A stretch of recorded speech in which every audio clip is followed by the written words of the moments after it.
Memang sudah ada banyak yang turun di lapangannya, tetapi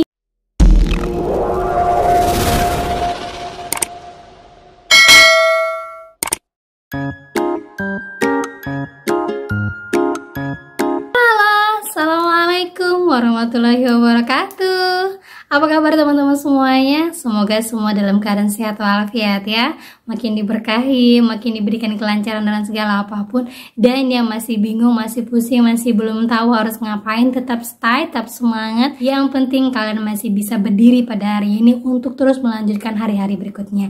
Oke teman-teman, kali ini saya akan menjawab tentang banyaknya teman-teman yang mengatakan pada saya, Mbak, Shopee udah turun desi lapangannya, Mbak, daerah Malang Shopee udah ada, Mbak, di Surabaya Shopee udah ada. Ini bener apa enggak ya? Nah, kita akan bahas ya kenapa sudah ada desi lapangan untuk Shopee, padahal sebelumnya saya informasikan belum ada desi lapangan untuk Shopee. Nah, kita akan bahas, tapi sebelumnya buat kalian yang baru gabung di channel saya, jangan lupa klik tombol subscribe-nya, nyalakan notifikasi loncengnya agar terus bersama dengan saya.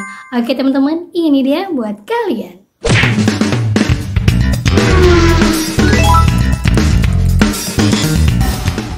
Kita langsung aja ya. Jadi beberapa hari ini banyak sekali yang ngomong sama saya, Mbak, desi lapangan Shopee udah ada loh Mbak. Mbak, di daerah saya teman saya katanya sudah didatangin sama Shopee. Ini bener apa enggak Mbak? Ya pinjol orange sudah mulai kemana-mana nih Mbak, karena sudah mulai banyak yang galbay. Nah, saya langsung jawab pertanyaan mereka. Mbak, ini ngeliatnya di mana? Di TikTok ya. Saya bilang kayak gitu. Mbak, ini baca komentarnya di mana? Di TikTok ya.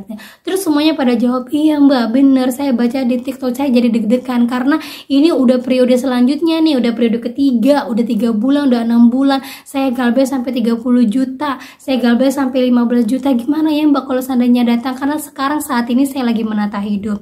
Jadi buat teman-teman semuanya ya, kalian wajib tahu untuk Shopee hampir sekarang ini, kalau kalian mau tahu ya, Shopee itu sendiri punya dua ya. Yang pertama itu adalah S-Pinjam, yang kedua adalah SPayLater. Nah, kalau seandainya kalian pengguna dari dua aplikasi ini, kalau kalian misalnya belanja ya di aplikasi S-Pinjam, bayarnya pakai SPayLater, itu masih bisa ya teman-temannya. Kalau seandainya kalian galbay di S-Pinjam, biasanya SPayLaternya juga akan dibekukan. Tetapi kalau kalian galbay di SPayLaternya, biasanya S-Pinjamnya masih bisa digunakan, tetapi beberapa saat kemudian akan dibekukan. Jadi dua-duanya dibekukan ya teman-teman ya.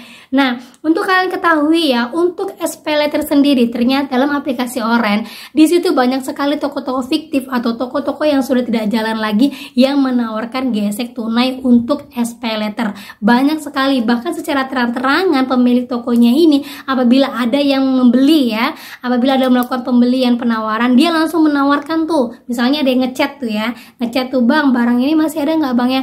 Nah, dia langsung menawarkan, Bang, mau gesek tunai nggak ya? Nah, itu banyak sekali terjadi untuk Shopee. Kebetulan beberapa saat ini banyak sekali orang-orang yang ngadu tuh di media konsumen. Banyak para pelaku-pelaku usaha di pinjol orange menawarkan untuk gestun. Nah, bisa ngikutin aku laku nih. Ayo teman-teman, kalau emang ada yang seperti ini, ayo di up biar SPayLaternya dibekukan. Lumayan kan ya, kita bisa mempunyai waktu untuk ngumpulin duit biar kita bisa bayar lagi ya. Nah, di sini ada beberapa poin ya, saya catat ya teman-teman ya. Untuk kalian yang mempunyai pinjaman di Shopee atau pinjol orange, apakah benar pinjol orange ini ada desi lapangannya atau tidak? Nah, di sini saya jelaskan. Yang pertama, untuk S-Pinjam sendiri ataupun SPayLater yang biasa kita sebut dengan pinjol orange, itu saat ini hampir semua yang menggunakan S-Pinjam dan SPayLater terkonfirmasi tidak ada desi lapangannya. Ingat ya, untuk pengguna yang baik-baik saja, bukan pengguna gestun. Ingat teman-teman ya, pengguna yang memang melakukannya secara normal, transaksi normal ya, bukan transaksi gestun ya teman-teman ya. Karena apa belum ada desi lapangannya? Dikarenakan untuk Shopee sendiri, saya selalu mengatakan sama kalian ya, 10.000 pun dia akan masuk ke dalam Slik OJK. Nah, kalau ada yang mengatakan, Mbak, Slik OJK itu tenang aja, nanti 2 tahun akan hilang. Ayo, siapa yang mengatakan seperti itu? Saya sendiri itu 3 tahun dalam Slik OJK tidak hilang-hilang sampai saya lunaskan sendiri. Tetapi kalau untuk pencatatannya mungkin 5 tahun ke depan nanti akan hilang. Tetapi hutangnya masih ada. Kalau sudah masuk ke dalam Slik memang wajib kita lunaskan.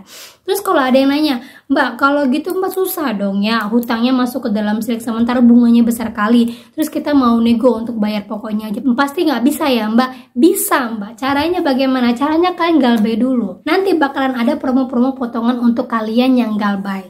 Ya, jadi memang harus galbay dulu. Kalau seandainya dibilang, saya mau pengajuan aja deh Mbak, saya mau bayarin sekarang, saya ada duitnya nih Mbak. Nah, rata-rata untuk pengajuan seperti itu hampir lama untuk prosesnya teman-teman ya. Karena apa? Biasanya mereka tuh emang sengaja memperlambat gitu ya. Dan juga kalau udah masuk ke dalam silik ojek, kalian nggak usah khawatir karena bunganya itu pasti akan mengikuti dari peraturan OJK, nggak semena-mena dan hampir tidak sama dengan yang ada di aplikasi gitu ya, buat kalian yang pengguna dari Shopee tapi melakukan transaksi normal.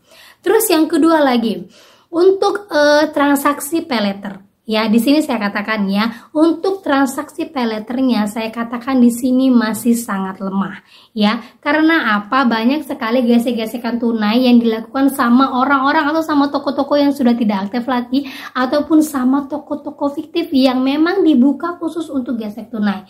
Nah, banyak sekali yang mengatakan seperti ini ya. Kemarin saya baca di media konsumen ya. Itu ada memang toko yang sengaja menjual tetapi terindikasi dia ada melakukan penawaran gesek tunai. Akhirnya banyak yang diblok gesek tunainya sama Orange, katanya terindikasi. Padahal kata si pemilik toko dia tidak pernah melakukan penawaran untuk gestun. Makanya saya katakan untuk pay letter sendiri sistemnya sangat lemah ya teman-teman ya. Terus juga untuk kalian pengguna-pengguna pay letter itu kalau kalian melakukan transaksi di atas dari jam 12 malam itu transaksinya akan error. Artinya pay letter kalian itu terambil limitnya tetapi tidak terbayarkan kepada si merchantnya tadilah gitu teman-temannya. Udah banyak sekali. Beda dengan aplikasi sebelah, katanya aplikasi sebelah walaupun jam 1 malam atau jam 2 malam ada transaksi masih akan diproses walaupun prosesnya nunggu jam 3 ataupun jam 5 pagi gitu ya. Tapi kalau di Orange sudah lewat dari jam 12 rata-rata hampir error gitu ya. Jadi hati-hati kalau pengguna dari pay letternya. Nah, kalau ada yang nanya, Mbak, pay letter ini gimana ya Mbak, gestunnya ini ada desi lapangannya enggak ya? Nah, jadi di sini saya katakan teman-temannya, yang ada desi lapangannya untuk Shopee atau Orange itu adalah pay letter gestun di setiap toko-toko fiktif. Jadi sebelum kalian melakukan pasti sudah ada win-win solution atau transaksi, saya mau gestun tapi kamu jamin ya kamu bayar. Kalau seandainya kamu tidak bayar berarti kamu tanggung resikonya. Dan itu banyak sekali saya baca ya dari teman-teman semua yang adu ke saya teman ya. Jadi mengatakan pada saat kalian galbay, nanti si toko fiktif ini akan membayarkan DC untuk menagih ke kalian. Kalaupun tidak membayarkan DC kepada kalian, biasanya si pemilik toko ini akan datang kepada kalian. Nah, kalau ada yang bertanya, Mbak gimana Mbak? Saya kan gestunya tokonya jauh Mbak. Nah, jangan salah. Biasanya kalau toko-toko fiktif kayak gini ya, mereka punya cabang di mana-mana. Jadi hati-hati ya teman-temannya. Kalaupun kalian mau gestun, pastikan gestunnya itu tokonya jauh yang tidak ada sangkut pautnya dengan daerah kalian, ataupun kalau seandainya mau gestun itu kalian pastikan kalian bisa membayarnya. Walaupun ya banyak sekali dari bulan Juli sampai sekarang ini banyak pay letter yang dibukukan sama Orange. Ya, informasinya banyak sekali ya teman-teman ya. Ada orderan-orderan begini ternyata dibekukan. Si pemiliknya bingung mau mencairkan uangnya karena katanya dibekukan terindikasi gestun.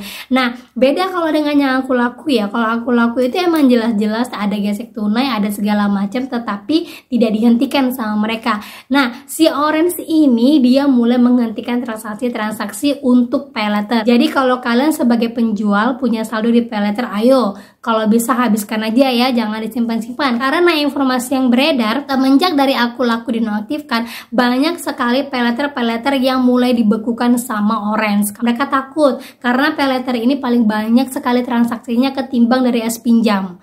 Nah, kalau kalian mau melakukannya rame-rame bisa menyusul dari aku laku. Nah, kalian bisa lakukan sekarang juga ya. Karena apa? Kalau dari Orange sendiri ya, mulai dari sebar datarnya luar biasa, mulai dari terorannya, udah bunga bunganya juga besar ya. Nah, kalau ada yang bertanya, kok bisa ya si toko-toko gesturnya itu membayar desi ataupun datang sendiri ke tempatnya? Kan ini kan gesek tunai, gimana caranya Mbak ya? Karena apa? Pada saat kalian galbay, dia tidak akan bisa mendapatkan uang yang telah dia transferkan kepada kalian tadi. Otomatis dia akan rugi. Secara tidak langsung kalian sudah berhutang sama si pemilik tokonya. Nah, itulah kenapa kebanyakan paylater yang mungkin dibicarakan orang di TikTok itu ada isi lapangannya, itu adalah si pemilik toko atau si toko yang membayar jasa DC-DC untuk menagih kepada kalian. Nah, itulah yang terjadi ya teman-teman ya. Kalau ditanya untuk orange-nya sendiri ada nggak turun ke lapangan, sejauh ini sudah banyak yang nggak, bahkan di kota-kota sebesar Jakarta yang memang banyak pengguna orange belum ada yang didatangin DC, kecuali seller yang hutangnya sampai ratusan juta ya. Kalau seller hutangnya sampai ratusan juta kemungkinan besar akan didatangin DC, tapi kalau mungkin hutangnya masih 10, 15-an atau juta-jutaan yang di bawah 10 juta itu hampir tidak ada isi lapangannya. Karena apa? Otomatis dia akan masuk ke dalam Slik OJK. Nah, bagaimana dengan yang seller yang hutangnya 100 jutaan itu juga masuk ke dalam Slik OJK.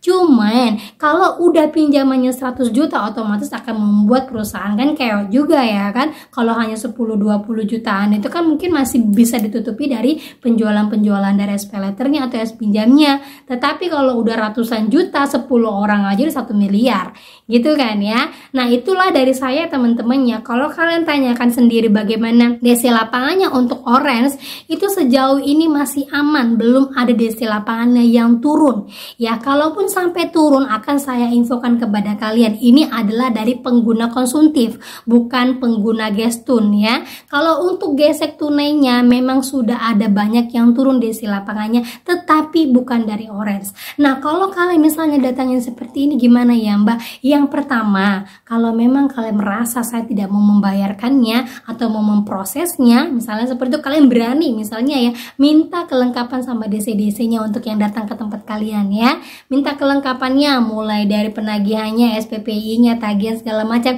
yang benar-benar dari orange. Kalau kalian berani ya teman-teman ya, biasanya kan kalau udah jelas-jelas yang DC-DC yang kayak gitu-gitu kan agak beringas ya. Dia agak-agak berani untuk melakukan sesuatu lebih daripada DC yang memang resmi dikeluarkan dari pinjolnya. Kalau kalian berani minta ya. Kalau misalnya kalian takut atau bagaimanapun, mungkin kalian bisa saling komunikasi win-win solution dengan si pemilik tokonya.